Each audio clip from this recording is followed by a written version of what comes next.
Well, hello everybody and welcome to OneSpatial's webinar. This is a session today all about an introduction to the FME platform and in particular focusing on FME Desktop. So welcome, thank you for joining us.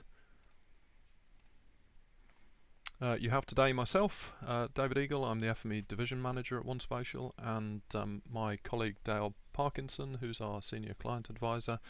He is available on the chat. So if you've got any questions throughout the session, want to post any queries or anything about any of the content, feel free to join in and ask questions, and I'm happy to try and answer those throughout the session. So just a very brief bit of detail about ourselves. So we both work for the FME division at OneSpatial. We're a reseller of Safe Software. Safe Software are the makers of the FME product. We're based in the UK and they are based over in Vancouver in Canada. We've partnered with them for a rather a long time now, and that means that we're specialists in their technology stack. So that includes FME Desktop, which is our focus for today's session, FME Server, and also FME Cloud.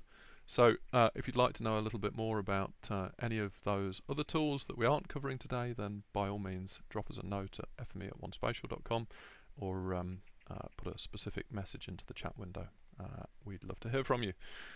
We do everything you would expect of a partner of Safe Softwares. So if you've got project work to do with FME, or you want to just find out if FME is the right tool for the job for you, we can help you evaluate it and look at a little proof of concept, to look at the kind of things that you're trying to do to prove whether FME is going to be fit for your purpose.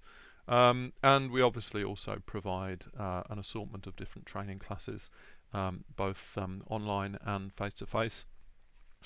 So happy to hear from you.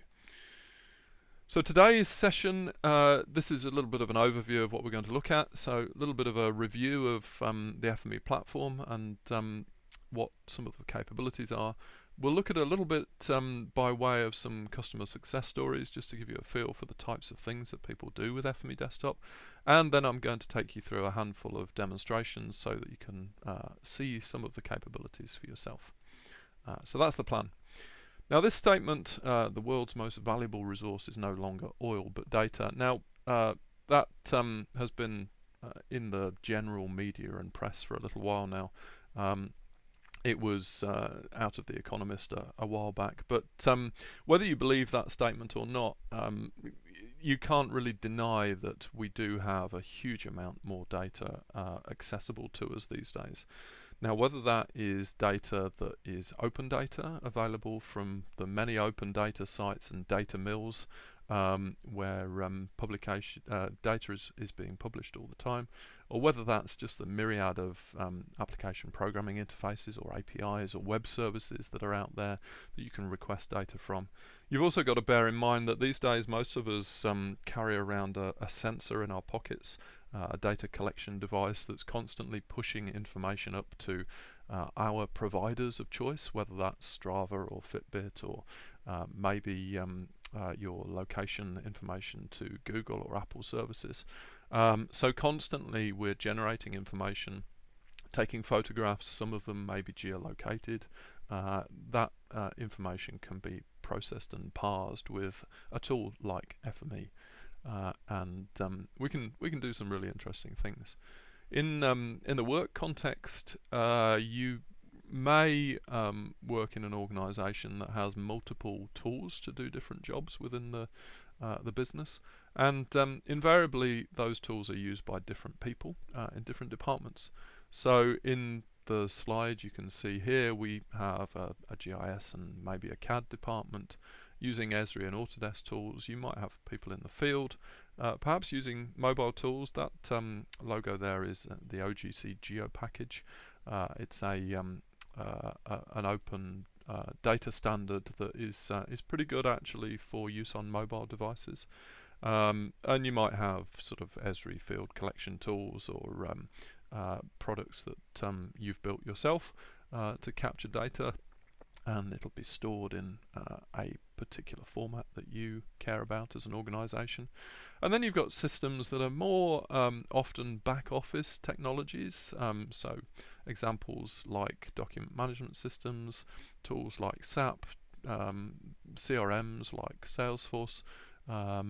Those are accessible often via an API, and FME can access data at the end of an API quite easily using a particular tool in FME called a transformer, and in particular the one called the HTTP caller, which is quite a handy tool if you need to make a REST request to an API to go and grab a little packet of data.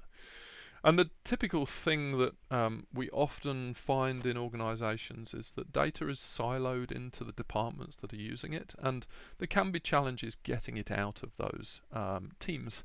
And you can see that actually one of the things that FME is used for very commonly is a conflation exercise, where you maybe take data from the different applications, join it together on some sort of primary key, restructure it to make it fit for purpose for the recipient at the other end in the appropriate department, and turn it into a format that they are able to use, and maybe have that sitting on a server somewhere as a process that automates that job, so that maybe databases are synchronized overnight, so that you don't need to worry about doing that job manually, and the people who need the data get it in the structure and the format that they need it in right when they need it.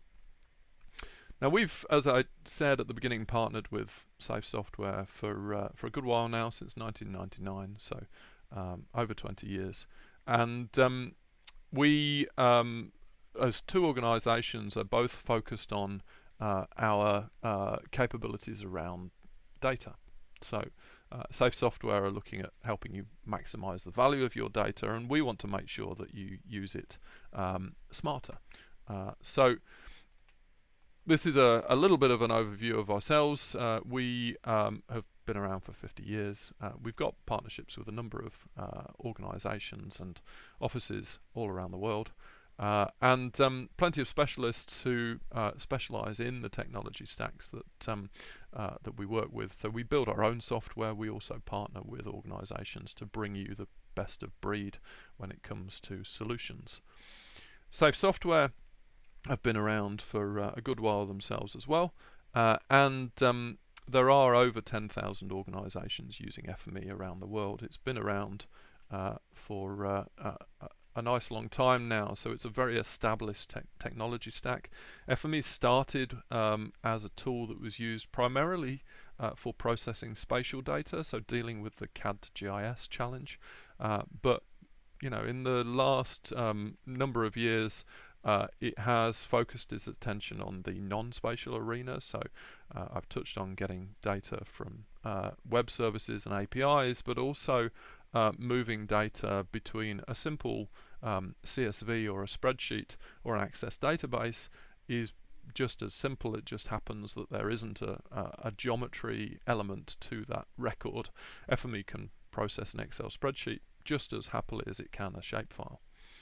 And there are over 450 data sources available now. So when it comes to connectivity to formats that you might care about, whenever I'm delivering training, we often do a little bit of an assessment to work out how many formats the people in the room care about, and we generally end up finishing around a count of 15 formats.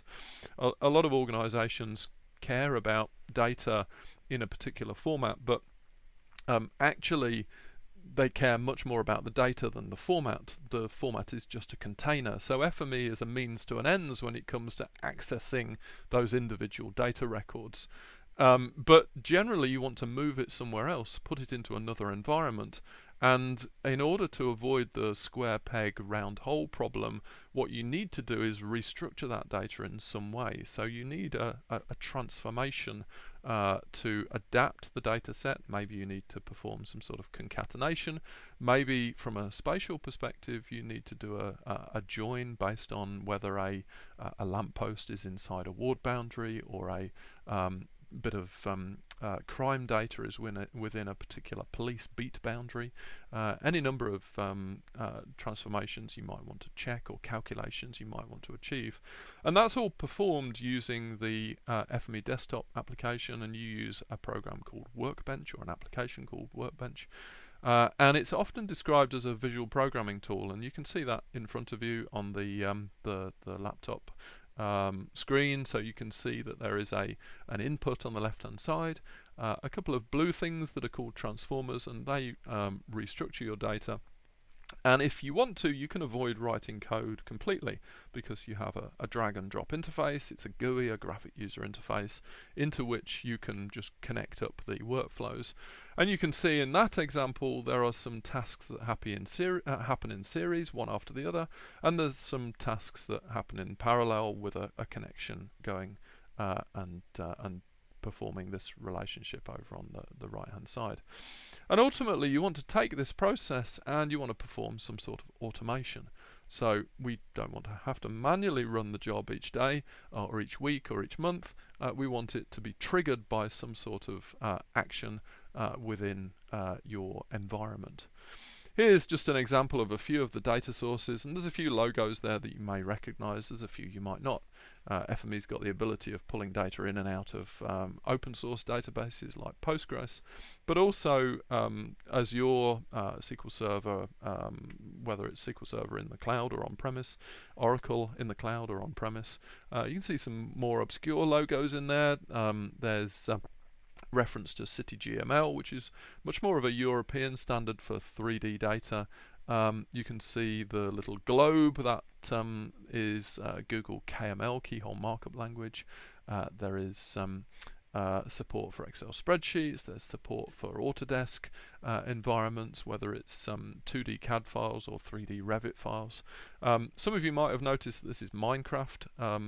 And FME is supporting a lot of gaming platforms these days, because it's an area of our IT industry that is pushing the boundaries all the time. So the ability to move data in and out of gaming platforms, in particular for things like visualization and 3D viewing of data sets, that can also be pretty handy. So just a touch on a few of the different format capabilities. These are some of the environments as well, the data environments that we're familiar with. When FME started out, it was really a tool that was processing and dealing with the CAD to GIS data round trip, taking those spatial environments and taking tiled CAD data and turning that into large seamless coverages, and vice versa, dealing with reprojection, that kind of thing. But more recently, the trajectory of change in FME has been around supporting environments like databases and raster data sets and 3D data, whether it's a building information model or whether it's just an XYZ digital elevation model. Point clouds are supported, the different formats that we store LiDAR data in. Cloud is referenced there because most data sources these days, they may be local to you, but they may also be on somebody else's machine, and that could be in the cloud. So whether it's in a Microsoft or an Amazon environment, whether it's at the end of your Google Drive connection or Dropbox or Amazon S3, somewhere else. Those are very common locations where we're pulling information from when we're sharing it with partners. Secure environments less so, secure organizations less so when it comes to cloud. They're much more concerned often with on-premise, but there is generally some data sharing that goes on, and hopping data between things as simple as a secure FTP site is also a very important capability that FME has. IoT stands for Internet of Things, so sensors, devices that are out there that might need to be connected to. So with extreme weather, we see things like lightning sensors. We see the requirement to connect to flood sensors or gauges in rivers to understand river flow. And if we can connect to those on a regular basis, or have a bit of a data stream from those devices, we can start to set up applications that visualize that information and create warnings and alerts off the back of them. I've touched on gaming. BI is business intelligence, so there's lots of environments, whether it's Tableau or Kibana or Power BI, where you may want to manipulate the data prior to visualizing it in those environments. So being able to prep the data is very handy. And we see indoor mapping requirements in retail centres and airports in particular. Getting the blue dot from your mobile phone to work when it's inside is starting to be a very common requirement, and often that means taking CAD drawings and turning them into indoor mapping formats supported by the likes of Android and Apple. AR, VR, AI and ML is all of the augmented reality types, so augmented reality and virtual reality. We've then got artificial intelligence and machine learning, and FME is starting to have capabilities in all of those environments as well. So if you're interested in being able to scan photographs and identify features in those photographs, you can now do that with FME. If you're interested in taking a 3D model and putting it into an augmented reality environment, you can do that with FME, and there is an augmented reality app that you can download for Android and iOS to play around with that kind of capability as well. And these are just some of the technology partners that FME can connect to and consume. So whether you care about geospatial data stored in Hexagon, or you want to go and connect to a web service like Planet to get daily aerial imagery for a particular location, you can do that directly with FME. These are the transformers that are possible to use in FME. So let's just dive out to a website. I'm going to go to safe.com/transformers, and on this page, if I just drag in my browser, you can quite quickly see that we have an assortment of transformers, and I'm just going to zoom out a little bit so we can get a few more on the page here, but you can see that these transformers are sorted by the most used, and you can see that there is a tool that allows you to carry out a test. There's a tool that allows you to carry out some management of your attribution. There's one that allows you to join data together. There's another down here that allows you to group it together, and filtering and cookie cutting or clipping, deduplicating, adding identifiers, calculating statistics, creating a point on a map, doing a string replacement, sorting. And the important thing is that in the FME Desktop canvas, when you drag and drop a transformer, you join it up to the next one and the next one, and what happens is that every row that passes through each transformer has a particular operation that you've controlled applied to it. So when we get to the point of having a workspace authored, we can also then start to consider automating those workflows. Now, it's important to bear in mind that sometimes you might build a process and you never return to it. You're just doing a quick data migration, a quick translation from one format to another. But other times you may want to build a process that maybe does something like that database synchronization that I mentioned earlier on, that runs a process between two different formats on a regular basis. Or maybe you're connecting to some GPS data that somebody is recording from some field operations and putting into a particular folder, and you want to put that onto a web map so that you can see where they've surveyed on a daily basis. Or perhaps you're wanting to take some site photographs and create a view of where those photographs are located by reading the EXIF metadata, EXIF metadata directly out of the JPEG that you've taken with your smartphone. So all sorts of capabilities that you can look at performing with FME, and here you can see some of the different organizations or vertical markets that we find that FME is useful in. So if you happen to sit in one of those, then hopefully that reassures you that there are other customers that are using FME in those environments. But we have sold FME into a number of fairly obscure organizations that we would never have expected to, because at the end of the day, a lot of organizations handle some form of data.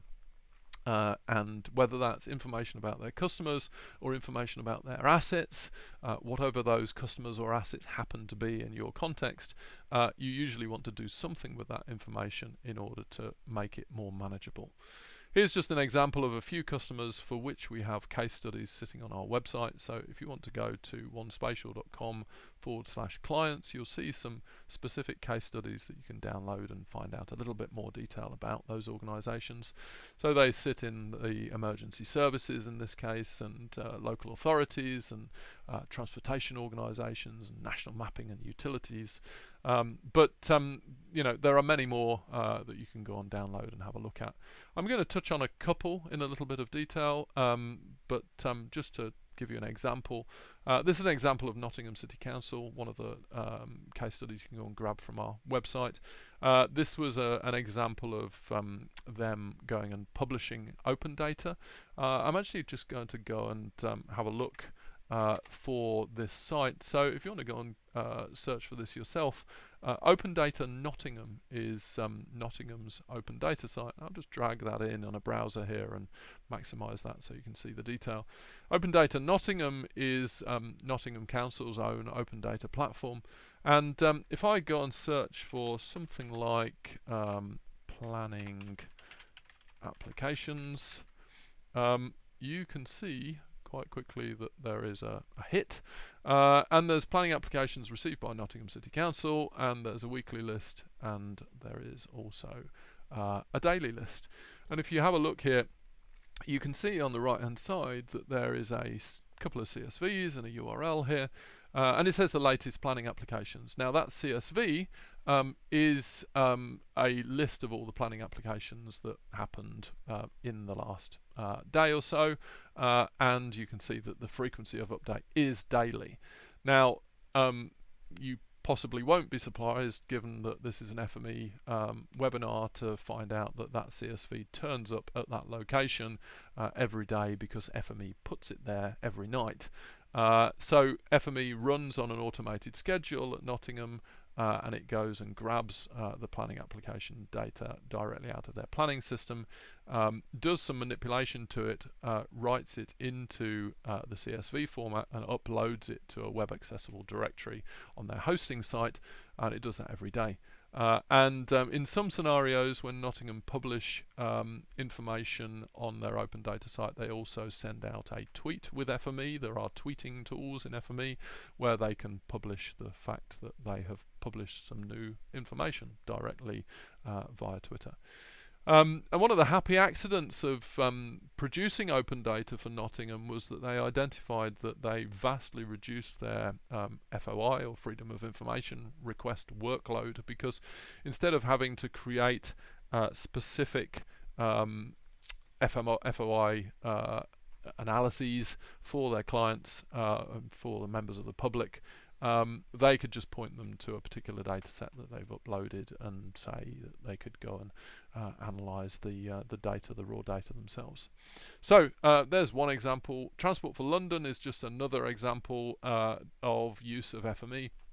In this case, TfL put together a process to go and look at the risk of water ingress, flooding basically, into tube stations for significant flood events. Now, in order to do that, they needed to take elements of their network that was stored in multiple formats, including Oracle and CAD and some Esri GIS formats, and do some analysis on those datasets to find things like low points using digital elevation models, and also they needed to look at historic and future predicted weather patterns, and in order to do that they would go to the API for the Met Office and connect directly to it using FME, and do some analysis to repeatably get some views of the impact of different levels of flood event on the network. So that analysis was all done using FME Desktop and producing automated workflows that now, whenever they need to do that analysis, they can run the analysis repeatably in about 18 hours, whereas previously they were taking many days to put together those workflows using a number of different applications. So here's the technology stack that we've got access to when it comes to FME. FME Desktop is the tool that I'm going to show you in the demo in a moment. That's the authoring environment. Now, a lot of organizations start with FME Desktop and stop with FME Desktop. They just use FME Desktop. It's a tool that allows you to build an ETL workflow, a data integration process. ETL stands for extract, transform, and load. You can author a process. You can produce some output. You can schedule it with Windows Scheduled Services to run. But if you actually want the ability to interact with a web service, maybe you want access to run a process, an ETL process, using a REST API, maybe you want a dedicated scheduling interface, maybe you want to string together multiple automations, well then FME Server is perhaps the tool to consider. And FME Cloud is just FME Server offered as a managed service from ourselves, and you will get FME Server stored on AWS. So if it's outside of your environment that you want to do the bulk of your data processing, then maybe FME Cloud is of interest to you. So we're going to dive into a demo now. So I'm going to go and have a look at a few different capabilities that you might be interested in seeing. This is FME Desktop, so this is the Workbench application, and you can see I've got a pre-configured workspace here. Now, for some of you dialed in today, this might be a little bit overly detailed, but I'm going to break it down and talk you through a few of the things that are going on in this workspace, and then I'm going to in a moment build one from scratch for you so you can see that in a bit of detail. First thing to say is that on the canvas here in the Workbench application, you can see that on the left hand side we have some inputs or readers, and on the right hand side we have an output or a writer. And you can see that over in the navigation pane on the left hand side. You can see I've got two readers. I've got an Esri file geodatabase reader. If I click it, you can see that that's that libraries connection there. I'm going to zoom in a little bit so you can see a bit more detail. Here you can see I've got an AutoCAD data set, and there are 3, 6, 7 layers inside that AutoCAD file. And if I go and have a look, the file is called Complete Roads. That's our source data set. And then you can see down at the bottom here we have perhaps a surprising output format. It's an HTML file, so we're actually producing a web page as a result of this workflow. So in here, effectively, we've got a series of transformers in the middle that do something to our data. So I'm going to turn on an option here. I'm going to click on Run Workspace, and this is going to run the entire workspace. It's going to read in a geodatabase, read in a DWG, and write out an HTML report. So I'm going to let that happen because I want you to see features appearing. You can see a number of features appearing through that workspace on the canvas between the connectors, and those numbers are incrementing through the process. And in some cases they reduce down to the end here, so we've just got a single feature making its way, piping its way to the end. See that one feature there. But you can see that here we've got a number of features. So we've got 2,507 somethings, so that's rows of information. Those in actual fact are residential roads. So if we go and click on one of these, we've got a little inspection tool that allows us to go and have a look at that data. And you can see that there are all of those 2,507 residential roads. And if I press the control key on the keyboard, I can start to add into that connection, into that selection, I beg your pardon, the other road types, so we can see that entire network. And effectively what we're doing is passing them into this transformer here called the shortest path finder, which builds a network, and what we want to do is effectively work out what is the shortest route that we can take to go between each of these libraries. So we have, as you can see, 8 dots on the map. There are 8 libraries around which we want to travel, and you can see that we also have things like book counts and user visits. So the most popular one, if we come into here and sort it numerically and descending, you can see that the most popular one is Central Branch, so that's this one just here. So what we want to do with our line builder transformer is draw a line between them. That will be based on the order that they're listed. So we can join the dots. If I just click here, you can see I can join the dots, and under the libraries view here I could make those a little bit more obvious. So I could increase the size and make them red so that you can see that in a bit more detail. So there's the dots that we've joined.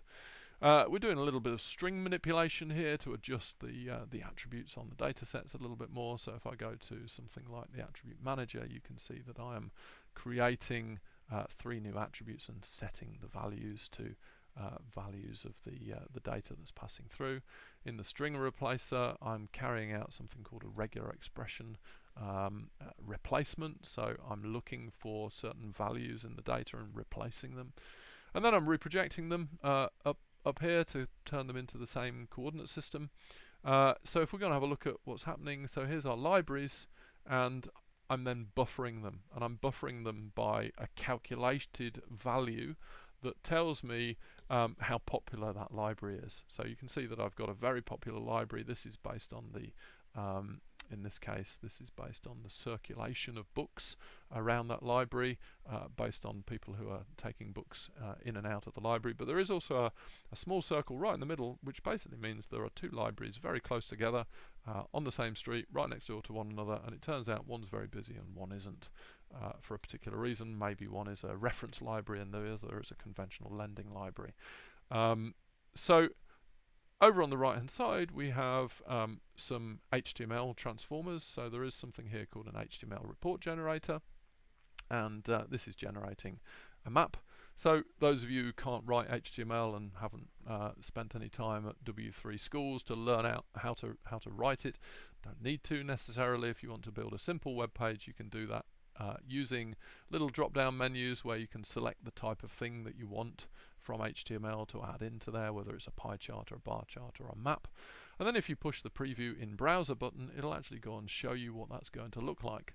So if I drag that in, you can see the little preview shows you those different titles and a little test web map off the coast of Nigeria there, but it's going to be centered on something more sensible in a moment based on our data. Down at the bottom, we're just writing out a shapefile. So we're writing the data from our of our libraries. We're writing it out from an Esri geodatabase and converting it to an Esri shapefile instead at our target location. And then at the end, we write out our HTML file. So if I go and have a look at what I've actually achieved, I'll go and look in the containing folder, and you can see that here I have got a library report, and I've also got in here a shapefile that we're producing. That's been actually beg your pardon, that's been written to another path. So that is sitting in this location here, so it's in an output directory. So I'm just going to go and grab that now just to prove that it's sitting there. So output training, and there's a shapefile in here, and there it is. There's the library data set sitting there as well.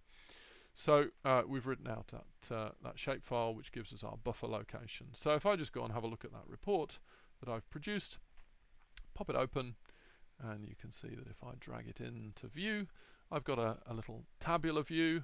I've got a view of the popularity of the libraries. So the one that is the most used is Central Branch here, and probably Kitsilano is one of the next popular ones. And here you can see is the route around those libraries, and you can see I've got a web map and those buffers to indicate the popularity of each of those. So I've effectively built myself a little dashboard by doing a little bit of manipulation of the data, joining the data together, and producing the data in a new output structure. So there we go, a little bit of a pre-canned workspace just to show you some of the capability of where you can get to when you build a workspace in FME Desktop. What I'm going to try now is to produce a workspace from scratch, and I'm going to do that by going to a web service. So I'm going to have a look for it first. So if I look for Highways England, which is a data set that some of you will be familiar with, others not so much, depending on if you're in the regions. So apologies that this is an English example, but a number of organisations produce live feeds of data, and this happens to be quite a useful one to show capability against. I'm going to go for the northwest region, I think, as an example. So you can see that we've got an RSS feed for current incidents, planned roadworks, and all events. If I click on the RSS feed for all events, that's going to render back in a moment and give me a little bit of XML, and I'm going to copy that link at the top. And beyond the header information that tells me the frequency of update and the type of data, you can see that I've got something in here called an item. And if I collapse that item, you can see just below it I have another item. And I could keep collapsing this all day long because there are lots of items in here. In this XML document there are tags, or effectively something that's referred to as elements, and each of those elements is a feature. Now this is a little bit different to the type of data that you might be familiar with when you see a row of data in a spreadsheet. This is an XML document, so here this text under this item tag and at the end of this closing item tag is one bit of road information. So you can see here there's some roadworks, there's no delay, it's on the M56 eastbound between junctions 9 and 10, and there's going to be some lane closures between certain hours of the day. Now we might want to go and extract that information and parse it and restructure it, or pivot it round into a relational table that we can do something with. So let's have a crack at doing that now. So I'm going to build a workspace from scratch, and in order to do this I want a reader, and we're going to go and grab some XML and click on the parameters button, and I can go in and find the exact element that I want, in this case through this RSS feed, and I want the items and everything below it, and that will give me some information that I can process, and I want to flatten that data, and that flatten option gives us the pivot. Now in order to show this data in some sort of output that looks nice, I'm going to send this to Google Earth, and I'm going to send it to this output directory. I'll just put it in the training directory. I'm going to call this, what should we call it? We'll call it road incidents. So these are not really live incidents, these are planned things that are going to happen on the network. And I've got the ability to produce a KMLZ or a KMZ, a KML file or a KMZ file, uncompressed or compressed. And I'm going to put a little bit of metadata in it, so david.eagle at onespatial.com, just so that if this ends up on the internet, people know where to come back to find out more about it. And that's going to go and do a direct connection to that XML file and create an input schema, and then it's going to mirror it on the target over on the right hand side. And the first thing I want to do is go and adjust this schema a little bit. So I've got some data that I'm not going to use, this XML prefix data. So if I go and get an attribute manager, it's a pretty handy tool to do what it says on the tin, which is deal with some of the data restructuring between the source and the target. These XML attributes I don't want, so I'm going to remove them. And this one here I also don't think I want, because it's got an odd name. I'm not interested in it. We'll throw that away. I've got a latitude and a longitude. I'm going to move those so that they're next to each other, just to make it a little bit more helpful. And you can see here I've got one with a little curly bracket in it. Now this is a bit of an odd one. Basically that's a list feature where you've got more than one value stored in a single attribute. Now if you're a developer, that's referred to as an array. But I'm going to go and get a cat, create a new attribute here, cat type, and I'm going to go for another new one, so we'll call it cat description. And I can get the values out of that list. I know, because I've looked at this data set before this session, that there are just two values. I want elements 0, which is the first one, because in development languages you will start counting at 0, and then element 1, which is the description. And then actually I don't need this anymore, so I can throw it away.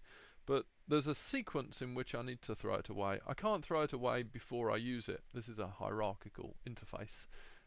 So I'm going to go and move it all the way to the bottom, and then these things don't go red. So I've removed it, I've used it, and then I've removed it. So there's a little bit of the attribution we're going to keep. So I've managed the attributes. And on the target schema, I'm going to come into here and I'm going to set this schema so that it uses automatic mode, and basically it'll just update the target schema to mirror what I've just done. And then I'm going to do a couple of things. One is I'm going to set a coordinate system, so I use the coordinate system setter to do that. And in the coordinate system setter, I'm going to set this to lat long 84, WGS 84. So that's EPSG code 4326 if you're interested in EPSG codes, which is a universal way of referring to coordinate systems. And then we're going to create, using the vertex creator, a point. So we're going to replace it with a point. We're going to pick those out of the values. So we've got a longitude and a latitude value that we can go and use for this calculation. Because we want to make it look nice, we're going to go and get a KML property setter, and we're going to go and get a KML styler, I think. So the KML property setter allows me to set the name, so it's effectively going to be a bit like a label, so I'm going to set that as a concatenated value. So that's going to be the road, and I'm going to reference the category description in there, so a little concatenated string that includes the value of those two things. And then I'm going to create the KML label style, so it's nice and obvious. It's going to be cartographically ugly but functionally useful. So there's the label. It's going to be highlighted in orange. That'll do, I think. And the only last thing I'm going to do is just change the name of the layer in the KML file. So we're going to call it Highways England Data. Okay, and if I just save this workspace and I'm going to pop it into here, and we're going to call it XML to KML and save it, and then I'm going to run it. So I've created a little workspace. What this workspace is going to do is go to the internet, automatically download some road traffic information directly from the Highways England site. You can see there are 669 records or incidents that it's pulled across. Those will change. There will be a different volume of them depending on when you go and request the data, because that data set is updated every 5 minutes. You can see I've set the coordinate system and created some points on the map. I can go and have a look at those by inspecting them. In this little visualization tool, you can see that effectively I've got now a tabular view of the data. And if I go and have a look at the visual preview, you can see I've got lots of points, and each one of those is the location of the incident and a bit of detail about it. But if I go and have a look in the output directory, which is sitting over here, you can see I've got a road incidents KMZ file that I can go and download. Beg your pardon, open rather than download. So I'm going to open it up. I've stored it locally. It launches Google Earth directly on my machine because I've got it pre-installed. It's just a little free download. It's Google Earth Pro. You used to have to pay for Google Earth Pro. You can now get it for free. And you can see it'll zoom in on the UK. And we've got those little yellow pins and lots of ugly orange labels. But as I said, they're functional, because when I zoom in, you can see that if I zoom in on the M55, you can see that there's a couple of incidents going on here. So this one, it's not causing a delay. It's in Lancashire. It's to do with a slip road change. If I zoom out a little bit, I might find one where there is a delay, and then again I might not. We'll just see if it's potluck. Zoom out a little bit. Lots of ones that are forcing no delay. Well, that's good for the motorists at the moment. Those of you that are out there driving around, there's quite a few. There's one on the M61. It's got a severe delay, severe disruption, in excess of 3 hours, a delay or road closure. That's possibly an out of hours road closure that's going on. If we want to go and find out about it, lanes are going to be closed, lanes 1 and 2. We can click on the link in here, and Google Earth is a web browser, a web client in its own right, so you can actually go and click out to the Highways England website, and it'll take you to that particular incident directly on that website and show you the detail about it.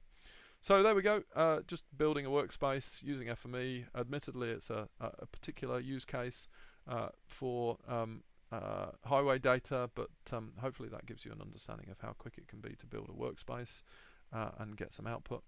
And that data can be static. It can be on your local machine. It could be real-time information. So we built a solution for a client a little while ago that ran with FME, polling live boat information, vessel information from a service called Marine Traffic. So if you're interested in boat spotting, this might be a fun website to go and have a look at. Assume it'll render, but basically these are all the boats that are moving around the world, broadcasting their position, and that's marinetraffic.com. You see we're in Scotland at the moment, looking at some of the vessels, live feed around there. There's also an equivalent one for aeroplanes. So if you go and look at Flight Radar 24/7, both of those services have APIs where you can go on. Connect and grab information directly from those sites for vessels you're interested in. So we built a vessel tracking solution for a client using FME Desktop and hosted that service on FME Cloud, pulling live information directly from that site. So it's a form of sensor, live information. And we built another workflow for another client that was a little bit more complicated, but this was a direct data extract tool. So I'm going to just launch a workspace that we built for a client. It looks quite involved. It took a few weeks to build. The one that I just built directly in front of you took a few minutes. This one took a few weeks. But it was to perform a data extract for a client directly from their definitive database. And they needed us to be able to build and extract data directly from that database, but using a particular set of parameters. And they didn't want somebody to have to write queries every time they wanted to grab a little bit of data, because their end users weren't able to write SQL queries against a database. So what we did was build an FME workspace that we tucked behind an interface for them, and you can see here that if you run this workspace you get a pop-up, and it immediately asks you a few questions about the type of data you want to extract. So you can, for example, upload a shapefile and use that as a spatial interaction, a spatial intersection. So only get me data that is inside this polygon that you've provided. That's an option. Only go and get me data for Bolivia and Brazil. Only get me data that is operated information. That comes out of a company called Aramco that has a survey status that is as built, that has a validation status that is completely valid data, and it's official data, and it's active and operational information, and where would you like to write the output to. So you specify the location where your extracted data goes to. So this process extracted data from a geodatabase, and it produced data out into both Excel and geodatabases at the other end. And it's a controlled extraction of that process. So I just wanted to show you that to see that you can see it's a workspace with lots of annotation in it that describes exactly what's going on. So when you author these processes, you can annotate them to describe exactly what's going on. You can comment your code and build that workflow. So hopefully what you've seen today is the ability to string together tools to perform actions on your data in a series of steps, and you can do it all inside one application rather than having to keep going out to other tools like Excel, like a database, like an analytical tool that you might have, or a GIS or CAD system, and have the potential for error between each of those steps where you're moving data between formats and changing the schema in some way. So it's a very handy tool to allow you to do everything in a nice self-contained environment. If you want to go and find out a little bit more, here's a few resources. Obviously, if you go to onespatial.com/FME, you'll find out a little bit more about some of the things that we've published and got in the put up in the past. You can go to our on-demand webinar portal. So if you go to onespatial.com/on-demand-webinars, you'll see that there are a number of webinars that you can go and register for or view that have happened in the past. And we've got an assortment of pages describing the types of training that we offer. And of course, you can go and have a look at youtube.com/onespatial group, where you can see some of our previous sessions as well. And if you're interested in buying FME, you can talk to us, drop us a note in the chat, contact us at fme@onespatial.com. FME Desktop, Server and Cloud are available under a number of different pricing models. So you can buy subscriptions, you can have perpetual licenses, you can use FME on a pay-as-you-go basis. A number of the products have that option. So just drop us a line if you're interested to find out any more about anything you've seen today. But other than that, I would like to thank you all very much for attending this live session. Really pleased for you to join us. If you've got any questions that you'd like to ask, as I say, you can either drop them directly to me, david.eagle@onespatial.com, or you can contact fme@onespatial.com to find out more. But for now, thank you for attending, and we hope you'll register with one of our events in the future. Thanks a lot, and goodbye.